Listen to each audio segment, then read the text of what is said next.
রাজ্যে ভোটার তালিকায় নাম তোলার ক্ষেত্রে বেনিয়মের অভিযোগ। মাত্র 1% নমুনা যাচাইয়ে ধরা পড়ল ব্যাপক গরমিল। বেনিয়ম নজরে আসতেই কড়া পদক্ষেপ কমিশনের। অনিয়ম রুখতে জেলা শাসকদের চিঠি মুখ্য নির্বাচনী আধিকারিকদের। গত 1 বছরের আবেদন খতিয়ে দেখে রিপোর্ট দেওয়ার নির্দেশ। 14 আগস্টের মধ্যে দিতে হবে রিপোর্ট। অস্থায়ী কর্মীদের এই কাজে কোনো অবস্থায় ব্যবহার করা যাবে না, জেলা শাসকদের নির্দেশ নির্বাচন কমিশনের।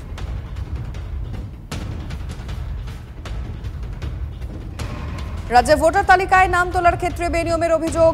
মাত্র 1% নমুনা যাচাইয়ে ধরা পড়ল ব্যাপক গরমিল। বেনিয়ম নজরে আসতেই কড়া পদক্ষেপ কমিশনের।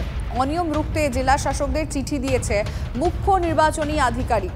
এবং কি রয়েছে সেই চিঠিতে ডিটেল জানবো শ্রাবন্তী সাহার কাছ থেকে। শ্রাবন্তী,